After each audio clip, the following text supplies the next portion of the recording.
ආයුබෝවන් සියලුම දෙනා. අදත් අපි ඔබ හමුවට ආවා.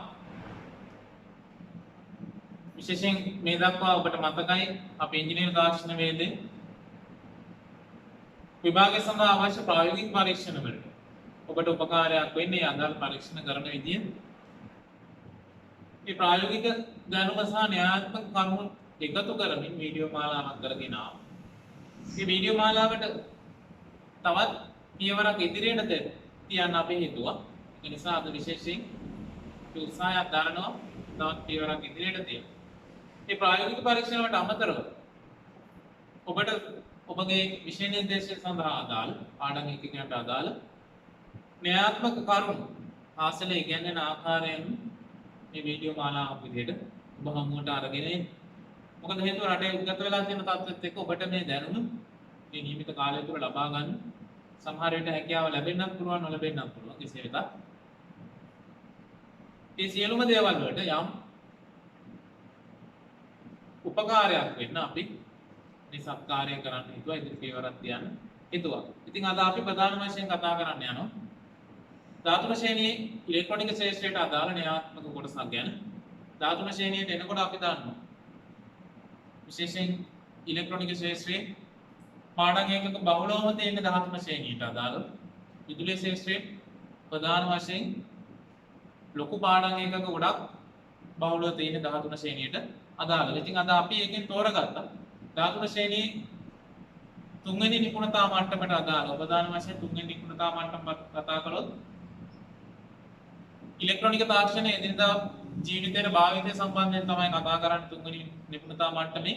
මේ තුන්වෙනි නිපුණතා මට්ටමේ 3.1 සහ 3.2 කියන අනු නිපුණතා මට්ටම් ගැන තමයි අපි ප්‍රධාන වශයෙන් අද කතා කරන්න බලාපොරොත්තු වෙන්නේ. එතනදී අපි කතා කරනවා අර්ධසන්නායක ද්‍රව්‍ය වල ලාක්ෂණික ගැන කතා කරන්න බලාපොරොත්තු වෙනවා. ඊට අමතරව විවිධ අවශ්‍යතා අනුව pH සාන්ති භාවිතය ගැන කතා කරන්න බලාපොරොත්තු වෙනවා. එතකොට විශේෂයෙන් මේ අර්ධසන්නායක ගැන ඔබ සමහර විට අහලා තියෙන්නත් පුළුවන් මේ වෙනකොට අහලා නැති වෙන්නත් පුළුවන්. කෙසේ වෙතත් අර්ධසන්නායක කියන්නේ මොනවද කියලා අපි කතා කරමු. සමහර විට ඔබට නිරවුල් අදහසක් තියෙන්නත් පුළුවන් අර්ධසන්නායක කියන්නේ මොනවද කියලා. නැත්නම් මොකද අදහසක් ඔබට නැති වෙන්නත් පුළුවන්. පොඩි දැනුමට යම් එකතු වෙච්ච කරුණු නිසා පුළුල් අදහසක් නැතුව සාමාන්‍ය අදහසක් ඔබ තුළ තියෙන්න පුළුවන්.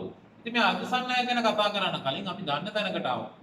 මේ අර්ධසන්නායක අපිට ටිකක් ගැඹුරු මාතෘකාවක් හින්දා සාමාන්‍ය භාවිතයේ තියෙන ඉලෙක්ට්‍රොනික උපාංග වල තියෙන ඔබ ඩයෝඩ් ගැන දන්නවා, ට්‍රාන්සිස්ටර් ගැන දන්නවා, සංගුහිත පරිපථ ගැන දන්නවා, අපි කියනවා IC කියලා. ඒ සියලුම උපාංග සකස් වෙලා තියෙන්නේ අර්ධසන්නායක මූලද්‍රව්‍ය ඇසුරෙන් දරන ඉලෙක්ට්‍රොනික උපාංග මගින්. ඊට අමතරව දැක්කොත් සෝලර් පැනල් ගැන ගත්තොත් අපි කියනවා සූර්ය කෝෂකින්. ඒ සියලුම දේවල් සකස් වෙලා තියෙන්නේ අර්ධසන්නායක මූලද්‍රව්‍ය තනුම ඒකකයේ කරගත් ඉලෙක්ට්‍රොනික උපාංග මගින්.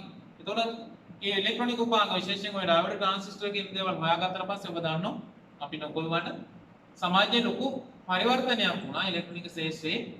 මේ උපාංග නිෂ්පාදනයේ පැත්තෙන් විශේෂයෙන් අධ්‍යාපනයේ සංනිවේදනයේ සෞඛ්‍ය ප්‍රවාහන ඇතුළු සියලුම ශාස්ත්‍රවල ලොකු පරිවර්තනයක් වුණා. විශේෂයෙන් අර අපි කතා කරන ඔය අර්ධසන්නායක මූලද්‍රව්‍ය ඇසුරෙන් ඩයෝඩ් විශේෂයෙන් ට්‍රාන්සිස්ටරයේ සංගුහිත පරිපථ මේ දේවල් සොයාගත්තට පස්සේ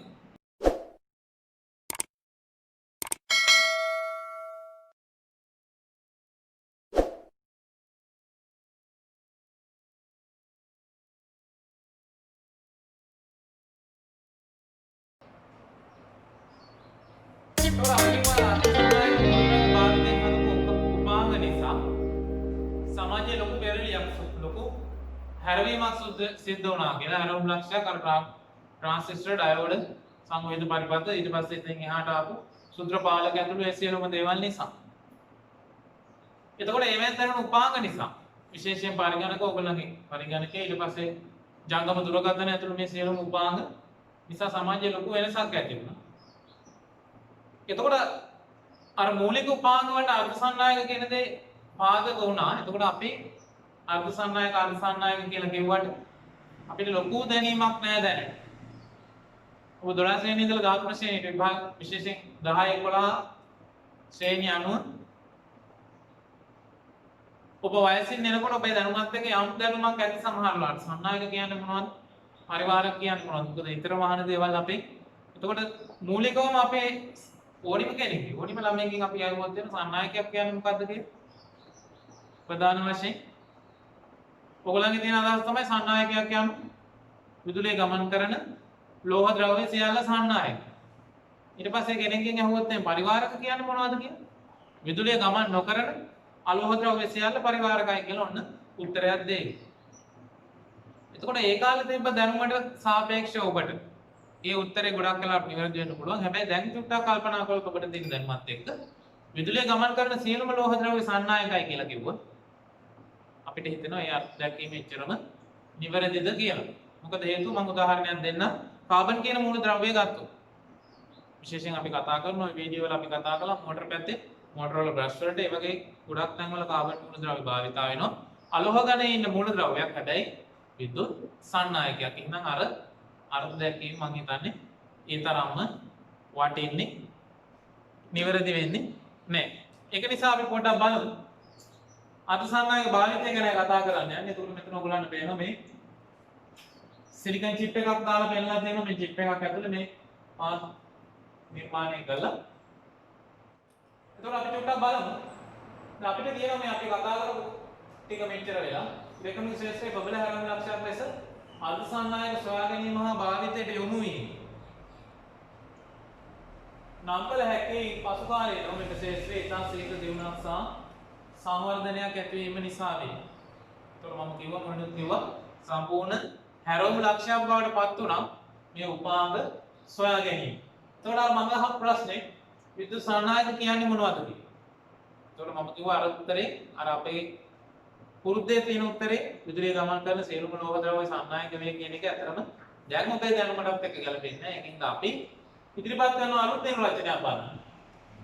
විද්‍යුත් සන්නායක යන සාමාන්‍ය කාමර උෂ්ණත්වය යටතේ නිදාස් ඉලෙක්ට්‍රෝන බහුලව දක්නට ඇති ද්‍රව්‍යය. නිදාස් ඉලෙක්ට්‍රෝන බහුලව තියෙනවා නම් සාමාන්‍ය කාමර උෂ්ණත්වය යටතේ අන්න අපි කියනවා හොඳ විද්‍යුත් සන්නායකයක්. එහෙම නැත්නම් කාටිකල් විද්‍යාත්මක පැත්තට ගත්තොත් ඉනම් ඉලෙක්ට්‍රෝන බහුලව මුක්ත කළ හැකි ද්‍රව්‍ය. බහුලව ඉලෙක්ට්‍රෝන නිදහස් කළ හැකි ද්‍රව්‍ය සියල්ලම මොනවද? විද්‍යුත් සන්නායක. එතනදී අපිට ගැටලුවක් නැහැ. මේ ද්‍රව්‍ය ලෝහ වෙන්නත් පුළුවන්, අලෝහ වෙන්නත් පුළුවන්. අපිට කිසිම ගැටලුවක් නැහැ ඒකේ. වෙන්න ඕනේ දේ මොකද්ද? වෙන්න ඕනේ දේ සාමාන්‍ය කාමර උෂ්ණත්වය යටතේ නිදහස් ඉලෙක්ට්‍රෝන බහුලව ඇති ද්‍රව්‍ය. එතකොට මේ සාමාන්‍ය කාමර උෂ්ණත්වය යටතේ කියනකොට ඔයගොල්ලන්ට හිතේ යයි මේ සාමාන්‍ය කාමර උෂ්ණත්වය කියන්නේ. හේතුව තමයි ඔය පුතේ මේ උෂ්ණත්වය වෙනස් වෙනකොට සමහර ද්‍රව්‍ය තියෙනවා සන්නායක ද්‍රව්‍ය උෂ්ණත්වය වැඩි කරනකොට ඒගොල්ලන්ගේ සන්නායකතාවය ඒගොල්ලෝ අඩු කරගන්නවා. පරිවාරක බවට පත් වෙනවා. සමහර ද්‍රව්‍ය තියෙනවා උෂ්ණත්වය වැඩි කරනකොට පරිවාරක තියෙනවා සන්නායක බවට පත් වෙනවා. සමහර ද්‍රව්‍ය තියෙනවා සන්නායක ද්‍රව්‍ය උෂ්ණත්වය අඩු කරනකොට අපි කියනවා සිසිල් කරනවා ඒක. ගොඩාක් සිසිල් කරනකොට අර සෙල්සියස් අංශක ඍණ මට්ටමේ උෂ්ණත්වයකට සිසිල් කරනකොට ඒගොල්ලෝ සුපිරි සන්නායක බවට ඒ කියන්නේ තවත් සන්නායකතාව වැඩි කරනවා. තාක්ෂණ වේද සඳහා විද්‍යා විෂය ඔයගොල්ලෝ ඉගෙනගෙන ඇති මේ කරුණු ඊටත් වඩා ටිකක් ගැඹුරුයි.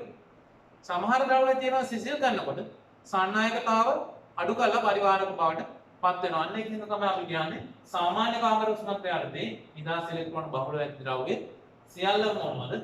සන්නායක වේ. උදාහරණ ගත්තොත් හොඳම සන්නායකය මොනවද කියලා මම අහුවොත් ඔයගොල්ලන්ගේ දැනට භාවිතයේ තියෙන ලෝහ අතරින් ගත්තොත් දැනට භාවිතයේ තියෙන ද්‍රව්‍ය අතරින් ගත්තොත් හොඳම සන්නායකය විදිහට දැනට භාවිතා වෙන්නේ රිදී ලෝහය ඊට අමතරව ඇලුමිනියම් තඹ ඒ වගේ ද්‍රව්‍ය භාවිතා වෙනවා. මොන අපිට උදාහරණ ටික දීලා තියෙනවා රිදී තඹ ඇලුමිනියම් රත්තරන් වානේ ඊට අමතරව අපි කිව්ව උදාහරණේ කාබන් කියන මූල ද්‍රව්‍යයක් හොඳ සන්නායකයක් විදිහට ගන්න පුළුවන්. ඊට පස්සේ අපෙන් අහනවා කවුරු හරි විද්‍යුත් පරිවාරක කියන්නේ මොනවද? අපි ආපහු යනවා අපේ අර මූලික අර්ථ දැක්වීමට. විද්‍යුත් පරිවාරකයක් යන කුමක්ද කියලා අහුවොත් අන්න අපේ පොදු උත්තරය මොකද්ද? විදුලිය ගමන් නොකරන මේ විදුලිය ගමන් නොකරන ද්‍රව්‍ය. විද්‍යුත් පරිවාරක වේ. ඊට වඩා වැඩි අර්ථ දැක්වීමක් දැන් දෙන්න ඕනේ. මොකද ඒ අර්ථ දැක්වීම ඔබේ දැනුමටත් එක්කමදි. ඒක නිසා අපි දෙමු හොඳ අර්ථ දැක්වීමක්. විද්‍යුත් පරිවාරකයන් සාමාන්‍ය කාමර උෂ්ණත්වය යටතේ නිදහස් ඉලෙක්ට්‍රෝන ඉතාම අල්පව දක්නට ඇති ද්‍රව්‍ය. නිදහස් ඉලෙක්ට්‍රෝන ඉතාම අල්පව කියන්නේ එකක් දෙකක් තියෙන්නත් පුළුවන් නැත්නම් සම්පූර්ණ නැති වෙන්නම පුළුවන්. නිදහස් ඉලෙක්ට්‍රෝන ඇත්තෙම නැත්නම් අන්න අපි කියනවා හොඳ පරිවාරක කියලා. පරිවාරක ද්‍රව්‍ය. එතකොට අපි දන්නවා නිදහස් ඉලෙක්ට්‍රෝන නැහැ කියන්නේ ඒ හරහා විදුලි ධාරාවක් ඉලෙක්ට්‍රෝන ධාරාවක් ගමන් කරන්නේ නැහැ. ඒකට තවත් පොඩක් විද්‍යාත්මක අර්ථයක් එකතු කරලා දෙනවා. එනම් ඉලෙක්ට්‍රෝන මුක්ත කළ නොහැකි ඉලෙක්ට්‍රෝන නිදහස් කළ නොහැකි ද්‍රව්‍ය වේ. ඔබෙන් අහනවා මම හොඳම පරිවාරකය ඔබ දන්න හොඳම පරිවාරකය මොකක්ද කියලා. සාමාන්‍යයෙන් අපේ ඔළුවට එකපාරට එන්නේ මොනවද? ප්ලාස්ටික් වර්ග නේද? ප්ලාස්ටික් කියන්නේ හොඳ පරිවාරකයක් කියලා. දැනට භාවිතයේ තියෙන හොඳම පරිවාරකේ විද්‍යුත් පරිවාරකේ සෙරමික් ඊට පස්සේ වීදුරු රබර් ප්ලාස්ටික් වර්ග ඒ වගේ ඒවා අපිට පරිවාරක විදිහට භාවිතා කරන්න පුළුවන්. එතකොට ඔන්න සන්නායක තිබ්බ එක පැත්තකින් පරිවාරක තිබ්බ එක පැත්තකින්. එතකොට සන්නායක කිව්වා සාමාන්‍ය කාමර උෂ්ණත්වයට දෙන නිදහස් ඉලෙක්ට්‍රෝන බහුල වැදි ද්‍රව්‍ය. පරිවාරක කිව්වා සාමාන්‍ය කාමර උෂ්ණත්වයට දෙන නිදහස් ඉලෙක්ට්‍රෝන දක්නට නොමැති එහෙම නැත්නම් ඉතාමත්ම අල්ප තියෙන ද්‍රව්‍ය. ඔන්න ඔය දෙක අතර මැද්ද තියෙනවාද නීතියුක්තේ මොනවද? අර්ධ සන්නායක මූලද්‍රව්‍ය. හරි නේද? ඔන්න දැන් පැහැදිලි ඔයගලන්ට මේ පැත්තේ සන්නායක තියෙනවා මේ පැත්තේ පරිවාරක තියෙනවා. ඔය දෙක අතර ඉන්නවා කවුද? අර්ධ සන්නායක මූලද්‍රව්‍ය. එතකොට අර්ධ සන්නායක මූලද්‍රව්‍යයන්ට අපි අර්ථකථනයක් දුන්නා. අපෙන් ඇහුවොත් අර්ධ සන්නායක මූලද්‍රව්‍ය කියන්නේ මොනවද කියලා? අපි චුට්ටක් බලමු. අර්ධ සන්නායක විද්‍යුත් අර්ධ සන්නායක කියන්නේ මොනවද? ඔන්න අපිට දීලා තියෙන අර්ථ දැක්වීමක් බලන්න. අර්ධ සන්නායක යන සාමාන්‍ය කාමර උෂ්ණත්වයටදී නිදහස් ඉලෙක්ට්‍රෝන බහුලව දක්නට නොමැති එහෙත් පරිවාරක ද්‍රව්‍ය වලට වඩා මොනක විශේෂයෙන් කියනවා පරිවාරක වලට වඩා නිදහස් ඉලෙක්ට්‍රෝන දක්නට ඇති ද්‍රව්‍ය වේ. මෙතන අපිට කියනවා එතකොට ඔන්න සාමාන්‍ය කාමර උෂ්ණත්වයටදී නිදහස් ඉලෙක්ට්‍රෝන බහුලව දක්නට නැති එහෙත් පරිවාරක වලට වඩා නිදහස් ඉලෙක්ට්‍රෝන බහුලව නිදහස් ඉලෙක්ට්‍රෝන දක්නට ඇති ද්‍රව්‍ය වේ. උදාහරණ ගත්තොත් මේව නම් ඉච්චර ඔයගලන්ට අර මම කියන්නේ සමීප උදාහරණ නෙමෙයි. ප්‍රධාන වශයෙන් බහුලව භාවිතයේ තියෙනවා සිලිකන්, ඊට අමතරව ජර්මේනියම්, ටෙලුරියම්, සෙලිනියම් වගේ මූලද්‍රව්‍ය. එතකොට ආවර්තිතාවක මතක් කරලා ආදරණීය දුරතේ බලන්න මේගොල්ලෝ ඉන්නේ ආවර්තිතාවකේ හතරවෙනි කාණ්ඩයේ මූලද්‍රව්‍ය. එතකොට අපි දන්නවා හතරවෙනි කාණ්ඩය කියන්නේ අවසාන ශක්ති මට්ටමේ දරන්න පුළුවන් ඉලෙක්ට්‍රෝන 8ක් කියලා අපි ඉගෙන ගන්නවා. එතකොට මේ ඉලෙක්ට්‍රෝන 8ක් දරන්න ඕනේ තැන මේගොල්ලෝ ගාව තියෙන ඉලෙක්ට්‍රෝන 4යි. එතකොට උදාහරණයක් ගත්තොත් මේ සිලිකන් මූලද්‍රව්‍ය. එතකොට සිලිකන් කරන්නේ එක සිලිකන් කෙනෙක් සම්ප්‍රයුක්ත වෙන්නේ වටේ ඉන්න සිලිකන් 4 දෙනෙක්ගෙන් ඉලෙක්ට්‍රෝනය බැගින් හවුලේ අර අපි කියනවා සාසංයුත බන්ධන හදනවායි කියලා. සාසංයුත බන්ධනයක් ගොඩනගලා තමයි මේ සිලිකන් ඉලෙක්ට්‍රෝනේ සම්ප්‍රයුක්ත වෙලා ඉන්නේ. එතකොට ඔන්න වර්ග ටික ප්‍රධාන වශයෙන් බහුලව භාවිතයේ තියෙන ඔන්න දෙපොතේ මතක් කරගන්න සිලිකන්, ජර්මේනියම්, ඊට අමතරව ටෙලුරියම්, සෙලිනියම් කියන ද්‍රව්‍ය.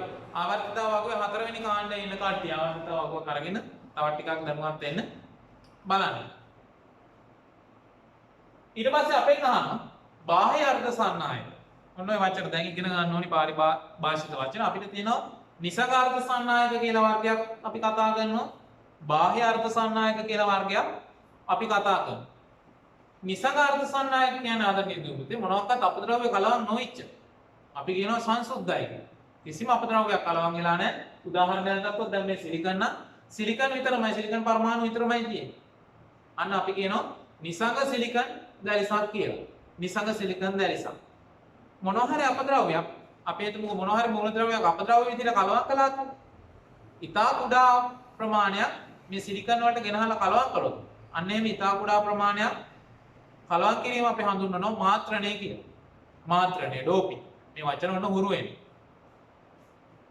එතකොට නිසංග සිලිකන් අර්ධ සන්නායක දැලිසකට අපි බාහිරින් ගෙනහල්ලා මොනවා හරි මූලද්‍රව්‍යයක් ඉතා කුඩා ප්‍රමාණයක් කලවම් කරනවාට අපි කියනවා මොකද්ද?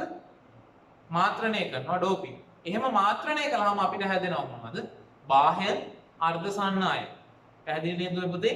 ඔන්න වචන දෙක එහෙනම් සංසුද්ධ දැලිසක් අපි හඳුන්වනවා.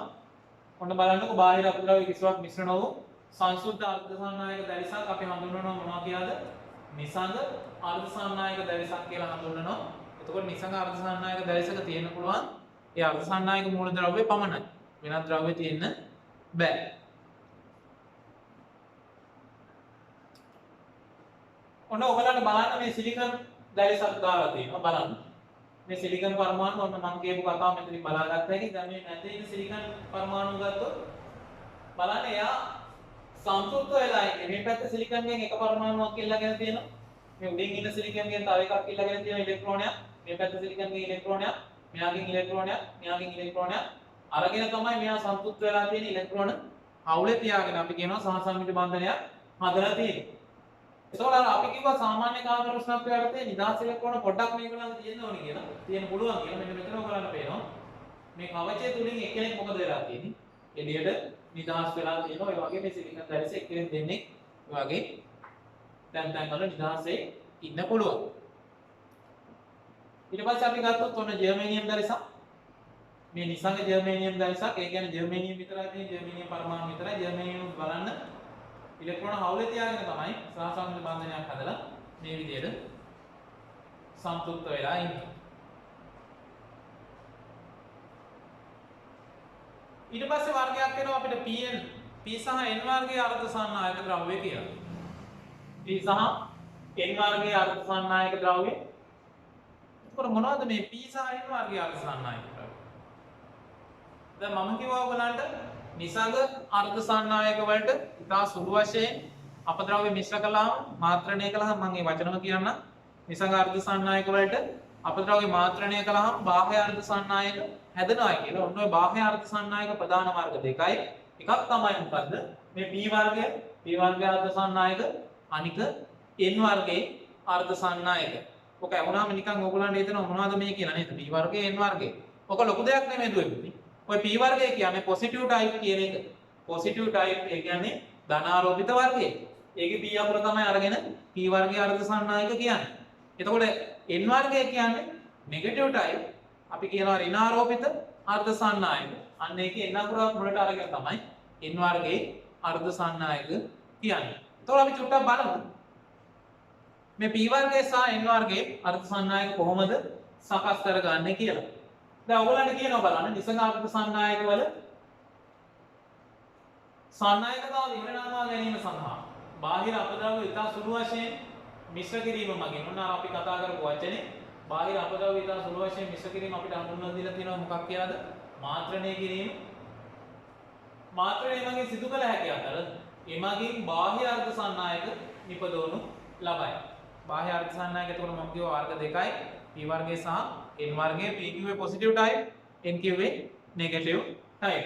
ඊට අපි බලමු P වර්ගය හදන්නේ කොහොමද කියලා. පොසිටිව් ටයිප් අර්ධ සන්නායක. දැන් මම කිව්වා සිලිකන් ජර්මේනියම් ඉන්නේ හතරවෙනි කාණ්ඩයේ සහසංයුත බන්ධන හදාගෙන. ඔන්න ඔය හතරවෙනි කාණ්ඩයේ සිලිකන් දැලිසකට අපි මාත්‍රණය කළොත් තුන්වෙනි කාණ්ඩයේ මූලද්‍රව්‍ය විශේෂයෙන් බෝරෝන් වගේ මූලද්‍රව්‍යයක් ප්‍රතිග්‍රාහක අපද්‍රව්‍ය විදියට. ප්‍රතිග්‍රාහක අපද්‍රව්‍ය මොනවද? දැන් තුන්වෙනි කාණ්ඩයේ ඉන්න බෝරෝන් වගේ දෙයක් ප්‍රතිග්‍රාහක අපද්‍රව්‍ය විදියට මිශ්‍ර කරනවා කියන්නේ. ප්‍රතිග්‍රාහක කියන්නේ ආධුනික දුවපිටේ ඔයගලන්ට මතකයි අර දැලිසේ තිබුණා ඉලෙක්ට්‍රෝන ප්‍රමාණයක් කිසියක්. සිලිකන් දැලිසක කිසියම් ඉලෙක්ට්‍රෝන ප්‍රමාණයක් තිබුණා. අන්නේ තියෙන ඉලෙක්ට්‍රෝන ප්‍රමාණය අඩු කරන්න පුළුවන්. ප්‍රතිග්‍රාහක අපද්‍රව්‍ය කියලා අපි කියනවා.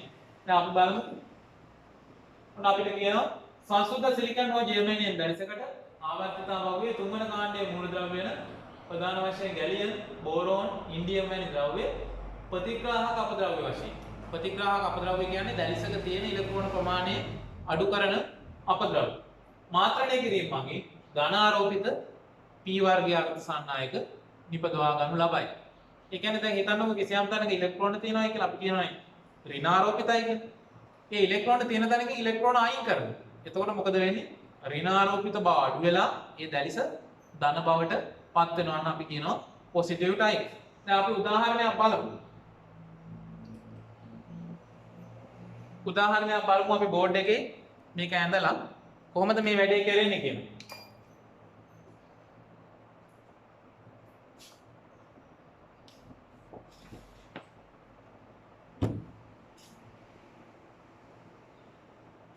දැන් ඔයගලන්ට බලන්න මම මෙතන අඳගත්ත මේ සිලිකන් දැලිසක් මේ පැත්තේ. නිසංග සිලිකන් දැලිසක් තියෙනවා මෙතන.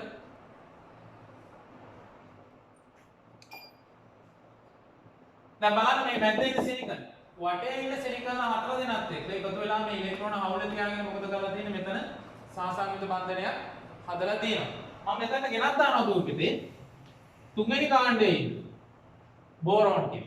එතකොට අපි දන්නවා මේ තුන්වෙනි කාණ්ඩයේ බෝරෝන් මෙතන ගෙනත් දාපුවාම මොකද වෙන්නේ? බෝරෝන්ගේ අවසාන ශක්ති මට්ටමේ ඉන්න ඉලෙක්ට්‍රෝන කීයද? තුන්වෙනි කාණ්ඩය කියන්නේ අවසාන ශක්ති මට්ටමේ ඉලෙක්ට්‍රෝන 3යි තියෙන්නේ. හැබැයි සිලිකන්ලට මොකද වෙන්නේ?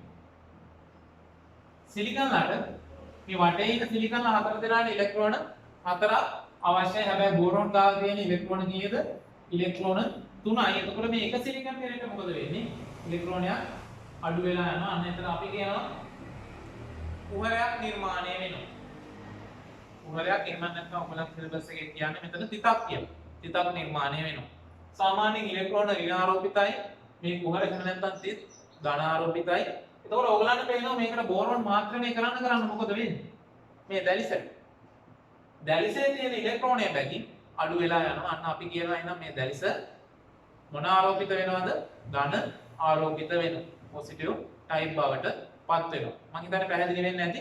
අපි ආපහු බැලුවොත් වීඩියෝ එක ප්‍රසන්ටේෂන් එකට අපි ගියොත්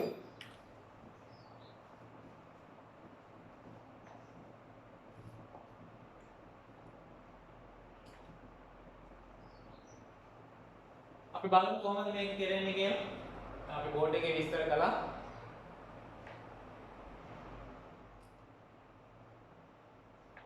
දැන් ඔන්න ඔයගොල්ලන්ට රූප සලහනක් දීලා තියෙනවා මෙතන. රූප සලහනක් දීලා තියෙනවා.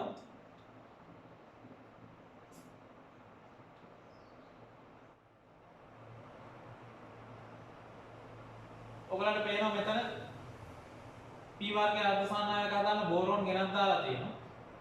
එතකොට මෙන්න මෙතන බලන්න ඔයගොල්ලන්ට මේ වටේ ඉන්න සිලිකන් හතර දෙනවා. මේ පළවෙනි සිලිකන් බෝරෝන්ගෙන් එක ඉලෙක්ට්‍රෝනයක් අරගෙන එයා මේ පැත්ත සම්තුෂ්ත කරගන්නවා. බෝරෝන්ගෙන් තවත් ඉලෙක්ට්‍රෝනයක් අරන් මෙහා සම්තුෂ්ත වෙලා තියෙනවා. මේ පැත්තේ කෙනත් ඉලෙක්ට්‍රෝනයක් අරගෙන සම්තුෂ්ත වෙලා බෝරෝන්ගේ ඉලෙක්ට්‍රෝන තුන ඉවර වෙලා ඔයගොල්ලන්ට මෙන්න මෙතන පේනවා. මෙතන මේ උඩින් ඉන්න සිලිකන්ට සම්තුෂ්ත වෙන්න ඉලෙක්ට්‍රෝනයක් නැහැ. මොකද බෝරෝන් ගාව ඉලෙක්ට්‍රෝන 3යි දෙන්නේ. මෙතන මොකද උනේ? කුහරයක් ඇති වෙලා තියෙනවා. ඔයගොල්ලන්ට පැහැදිලි එතකොට මේ පැත්තේ ඔයගොල්ලන්ට දාලා තියෙනවා මේ බෝරෝන්ගේ ඉලෙක්ට්‍රෝන සැකස් පළවෙනි ශක්ති මට්ටමේ ඉලෙක්ට්‍රෝන 2යි දෙවෙනි ශක්ති මට්ටමේ යාට ඉලෙක්ට්‍රෝන 3යි තියෙන්නේ. ඔන්න ඔය විදිහට බෝරෝන් මාත්‍රණය කළ ප්‍රතිග්‍රාහක අපද්‍රව විදිහට අපිට හදා ගන්න පුළුවන් P වර්ගයේ අර්ධසන්නායක. එතකොට මේ වචන මතක තියාගන්න විශේෂයෙන් ප්‍රතිග්‍රාහක අපද්‍රව්‍ය කියන්නේ දැලිසක තියෙන ඉලෙක්ට්‍රෝන අඩු කරන්න යොදා ගන්න පුළුවන් ද්‍රව්‍ය. ඊට පස්සේ අපි බලමු එතකොට මේ P වර්ගයේ දැලිසක මේ පොසිටිව් ටයිප් දැලිසක අපිට කියනවා P වර්ගයේ අර්ධසන්නායක වල බහුතර වාහක. ඒ කියන්නේ වැඩියෙන් ඉන්නේ කුහර සුළුතර වාහකයේ නිදහස් ඉලෙක්ට්‍රෝන. ඊටාම ස්වල්පයක් තියෙන පුළුවන් නිදහස් ඉලෙක්ට්‍රෝන. ඊගාට අපෙන් අහනවා N වර්ගය. නෙගටිව් ටයිප් බලන්න N වර්ගය සකස් කර ගන්න විදිය. N වර්ගය සකස් කරගෙන තියෙන්නේ N වර්ගයේ අර්ධසන්නායක සකස් කරගන්නේ අර සංසුද්ධ සිලිකන් හෝ ජර්මේනියම් දැලිසකට. හතරවෙනි කාණ්ඩයේ සිලිකන් හෝ ජර්මේනියම් දැලිසකට ගෙනත් දානවා. පස්වෙනි කාණ්ඩේ අපද්‍රව්‍ය අපි කියනවා දායක අපද්‍රව්‍ය කියලා. දායක අපද්‍රව්‍ය කියන්නේ ඉලෙක්ට්‍රෝන තියෙන තැනක තවත් ඉලෙක්ට්‍රෝන ඇති කරනවා. පැහැදිලි නේද?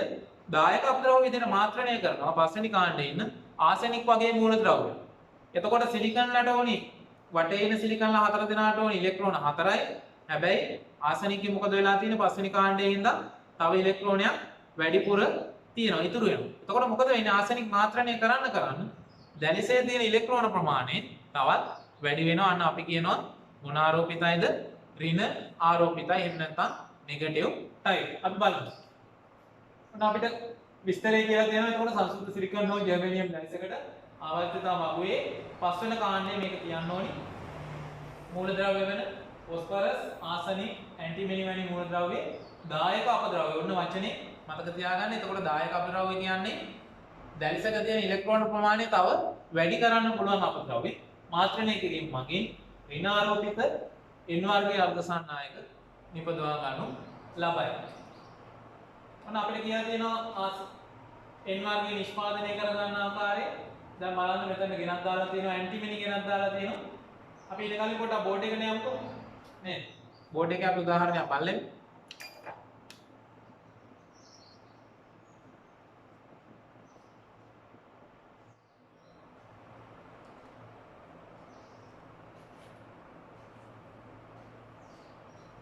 දැන් කලින් අපිට ගෙනත් දැම්මේ මේ තුන්වෙනි කාණ්ඩේ කට්ටිය. දැන් මම මෙතනත් දැන් ගන්න අර වගේම සිලිකන් දැලිසක්.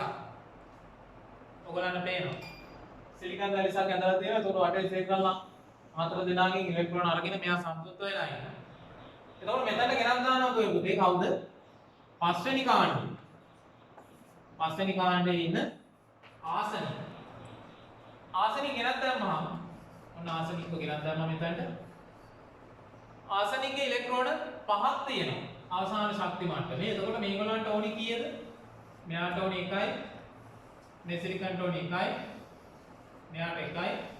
මේ පැත්ත එක්කෙනාට 1යි. ඉලෙක්ට්‍රෝන 4යි ඕනි.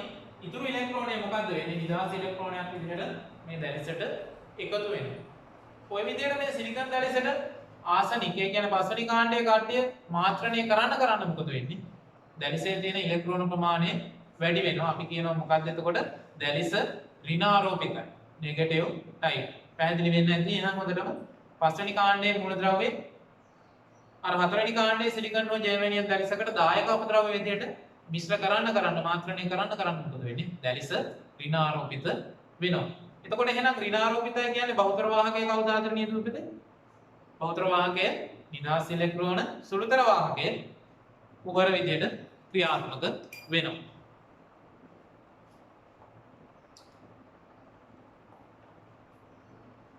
බලමු සකස් වෙලා තියෙන විදිය සකස්ම.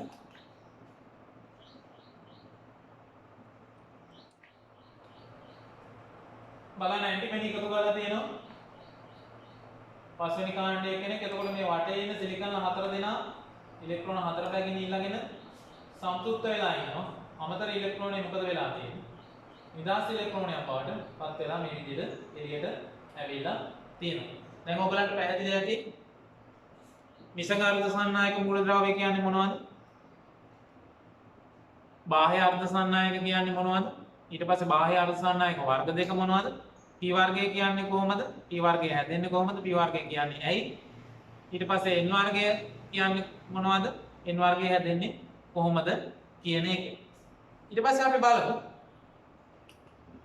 එතකොට මෙතනත් අපිට කියනවා බහුතර වාහකයේ N වර්ගයේ නිදහස් ඉලෙක්ට්‍රෝන සුළුතර වාහකයේ කුහර කියලා. ඔන්න අපිට ඔය දෙන්නම එක තැනකට අරගෙන පොඩි සමරියක් අපිට දීලා තියෙනවා. බලන්න නෙගටිව් ටයිප් එක මෙතන හදලා තියෙනවා. n ටයිප් එක මෙතන මේ xy ඉලෙක්ට්‍රෝනයක් ෆ්‍රී ඉලෙක්ට්‍රෝනයක් විදිහට එනවා. මේක මන්දනේ නිදහස් වෙන අතර මන්දනේ ඉන්න බෑ. මොකද හේතුව ඔයගලන්ට පේනවා මෙතන 2යි 4යි 9යි 8යි 9ක් ඉන්නවා. ඒතකොට මෙයා නිදහස් ඉලෙක්ට්‍රෝනයක් විදිහට මේ දැල්සෙන් මේ ශක්ති මට්ටමින් එළියට පනිනවා. කවචෙන් එළියට පනිනවා. මේ පැත්තේ P වර්ගයේ හදලා තියෙනවා. ඔයගලන්ට පේනවා එක ඉලෙක්ට්‍රෝනයක් මිශ්‍ර වෙලා තියෙනවා. ඒතකොට මෙතන කුහරයක් බවට පත් වෙනවා. මෙච්චර වෙලා කතා කරපු ටික පැහැදිලි අර සංශේෂිත රූප සටහනකින් ඔන්න අපිට දීලා තියෙනවා. ඔයගලන්ට පැහැදිලි ඇති. එතකොට මෙන්න N වර්ගයේ සිලිකන් දැලිසක් මේ පැත්තේ තියෙනවා P වර්ගයේ සිලිකන් දැලිසක්. ඊගාට අපි බලමු PN සංඛ්‍යා PN ජංක්ෂන්. සාමාන්‍යයෙන් ඩයෝඩය සකස් වෙලා තියෙන ක්‍රමය. ඩයෝඩයක මූලික ධර්ම ඒකකය තමයි මෙන්න මේ PN සංඛ්‍යා. එතකොට PN සංඛ්‍යා කියන්නේ මොකක්ද කියලා අපි බලමු. සාමාන්‍යයෙන් PN සංඛ්‍යා කියවම ඕගලන්ට හිතෙන්නේ මොකක්ද? එකපාරට ඕගලන්ට හිතෙන්නේ P වර්ගයේ කොටසයි N වර්ගයේ කොටසක් ගෙනල්ලා ඇලෙවුවා. අන්න ඇලෙවුවාම මොකක්ද වෙන්නේ? PN සංඛ්‍යා හැදුනා කියලා. නේද? අර පොඩි දවස්වල අර පින්තූර කොටස් දෙකට කපලා ආයෙ කැලි දෙක එකතු කරලා තමයි පින්තූරය හදනවා වගේ නේද? ඒ වගේ සරල ක්‍රමයක් නෙමෙයි තියෙන්නේ. ඇත්තටම PN සංඛ්‍යාවක් හදාගන්න. අර නිසංග සිලිකන් හෝ ජර්මේනියම් දැලිසක් අරගෙන ඒකේ එක අර්ධයකට අර්ධ දෙකකට බෙදා ගන්න.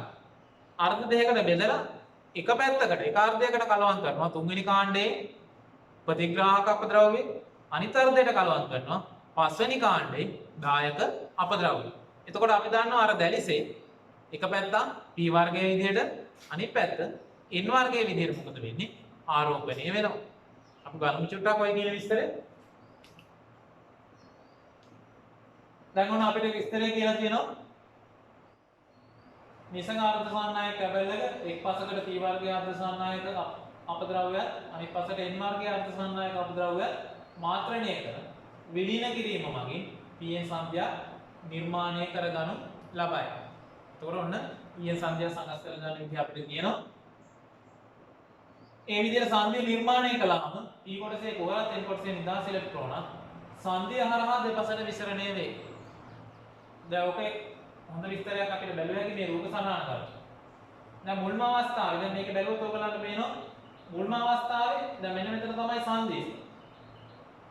මේ මැද තමයි අර සම්පූර්ණ හරි මැද මධ්‍ය ලක්ෂය තියෙන්නේ. ඒතකොට මධ්‍ය ලක්ෂයෙන් මේ එක පැත්තක් ඔයගලන්ට පේනවා මේ දකුණු අත පැත්ත දායක අපද්‍රව්‍ය එකතු කරලා N වර්ගය හදාගෙන තියෙනවා. වම් අත පැත්ත ප්‍රතිග්‍රාහක අපද්‍රව්‍ය එකතු කරලා P වර්ගය හදලා තියෙනවා. ඊට පස්සේ මේ විදිහට මේ සංධිය හැදුවාම වෙන්නේ අපි දන්නවා හැම වෙලේම මේ ධනාරෝපිත කුහර ඍණාරෝපිත ඉලෙක්ට්‍රෝන ආකර්ෂණය කරනවා. මොකද විජාතීය ද්‍රව්‍යතාවයක් තියෙනවා. අපි දන්නවා සජාතීය ද්‍රව්‍යතාවක් වෙනකොට විකර්ෂණය වෙනවා. විජාතීය ද්‍රව්‍යතාවක් තියෙනකොට කොහොමත් ආකර්ෂණය වෙනවා. ඒක ස්වභාව ධර්මයෙන් නිර්මාණය වෙලා තියෙන විදිය. ඉතින් එතකොට වෙන්නේ දැන් සාමාන්‍ය අවස්ථාව දැන් හිතන්නකෝ දැන් මේ දලිත මේ පීඑන් සංඛ්‍යා හැදුනට පස්සේ වෙන වැඩක් තමයි මේ වෙලා තියෙන්නේ. මුල් අවස්ථාවේ වෙන්නේ මෙන්න මේ හරිය ඉන්න කුහර. දැන් මේ ටික පොඩ්ඩක් අමතක කරන්න. මේ හරිය ඉලෙක්ට්‍රෝන තියෙනවා කියලා හිතන්න. මේ ටිකේ ඉලෙක්ට්‍රෝන තියෙන්නේ මේ ටිකේ කුහර තියෙන්නේ. එතකොට සංධිය නිර්මාණය වෙනකොටම වෙන්නේ මේ පැත්තේ තියෙන ඉලෙක්ට්‍රෝන වලින් කොටසක් මේ පැත්තට පයින්නවා. මේ ධන ආරෝපණයට ආකර්ෂණය වෙනවා මේ සංධිය හරහා. මේ පැත්තේ තියෙන කුහර වලින් කොටසක් මේ ඍණ පැත්තට, ඒ කියන්නේ නෙගටිව් පැත්තට ආකර්ෂණය වෙනවා. එහෙම ආකර්ෂණය වුණාම මෙන්න මේ මුල හරිය. දැන් ඔයගොල්ලන්ට පේනවා මෙන්න මේ ටිකේ මොකුත් නැහැ. මෙන්න මේ මුලම හරියට එන කට්ටිය. ඒ කියන්නේ මේ පැත්තෙන් මුලින්ම අනිත් පැත්තට යන කුහර ටිකේ කොටසක් මොකද වෙන්නේ? මේ හරිය උදාසීන කරලා දානවා. අපි දන්නවා ධන ඍණ ආරෝපණ එකතු වුණාම අනාරෝපිත බවට පත් වෙනවා. උදාසීන වෙනවා. එතකොට දැන් ඔයගොල්ලන්ට පේනවා මේ හරිය මොකුත් නැහැ.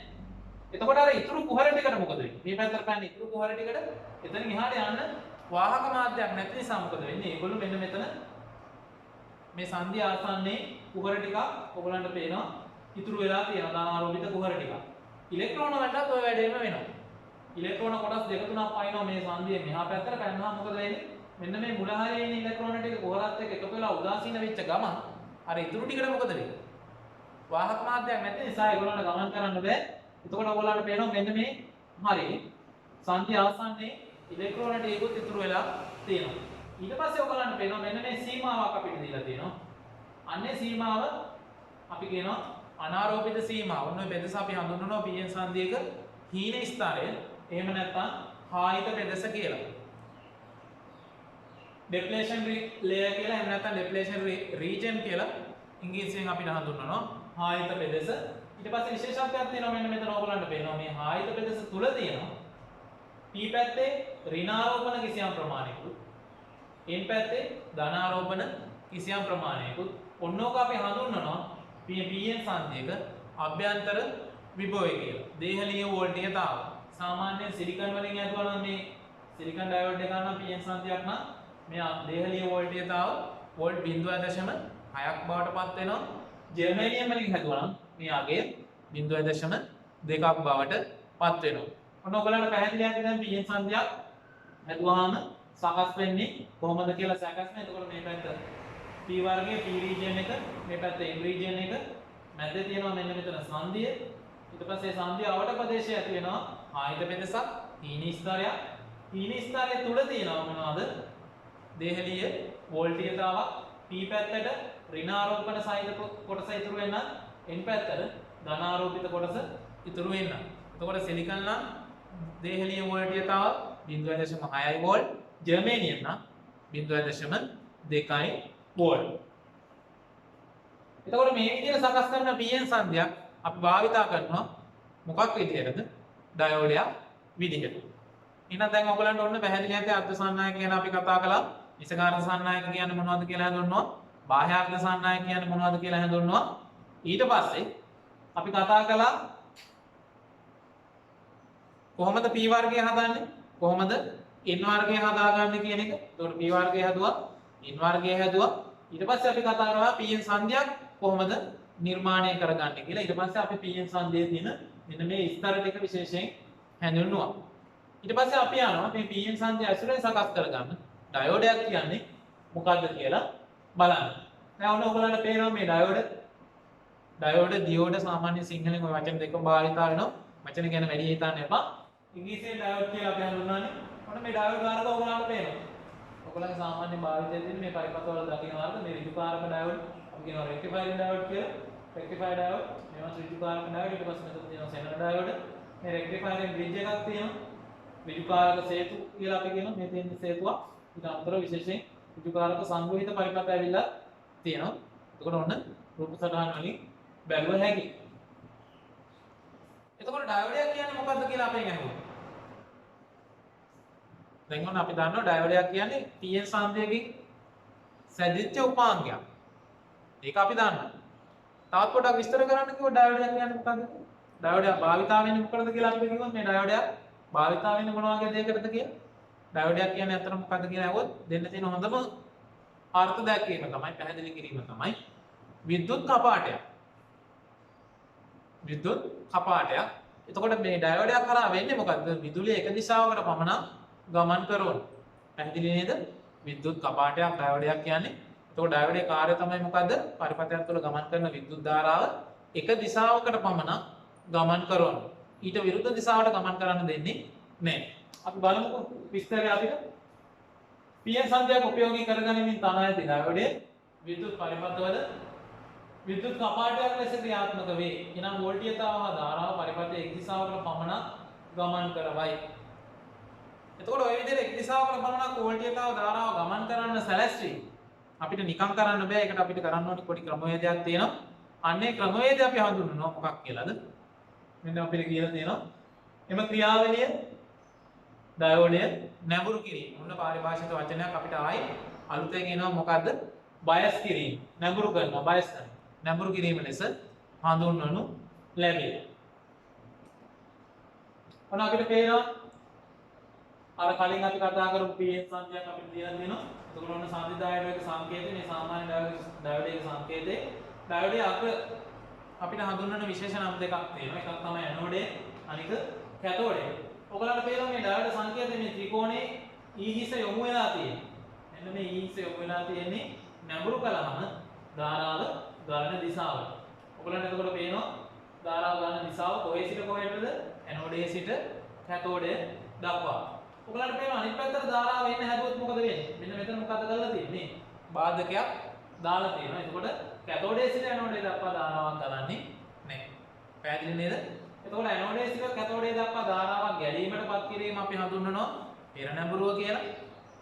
කැතෝඩයේ සිට ඇනෝඩයේ දක්වා ධාරාවක් නොගැලීමටපත් කිරීම. නොගැලීම අපි හඳුන්වනවා ඩයෝඩ පසු නැඹුරුව කියලා. ඊට පස්සේ ඔන්න මේ සාමාන්‍ය ඩයෝඩයක මේ රූපීය පෙනුමත් එක්ක මේ සංකේත ගල්පලා තියෙනවා. ඔයගලන්ට පේනවා මෙතන මේ ඉන්ධනයේ තියෙන දිශාවට මේ විදිහට ඉන්ධනය මේ පැත්තට යනවා.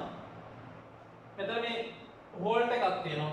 හෝල්ඩ් කරලා තියෙනවා. බැරියර් එකක් දාලා තියෙනවා. අන්නේ රේඛාව මේ සංකේත පරිපථ සංකේතයේ ඒ රේඛාව රූපීය පෙනුමේ තියෙන මෙන්න මේ ඩයෝඩයේ තියෙන රිදී පාට එහෙම නැත්නම් කළු පාට ඉරට සමපාත වෙනවා. එතකොට අපිට අඳුර ගන්න පුළුවන් පහසුවෙන් මේ පැත්ත ඇනෝඩය මේ පැත්ත කැතෝඩය කියලා. පැහැදිලි වෙන්නේ නැති එතකොට ඩයෝඩයේ සැකැස්ම.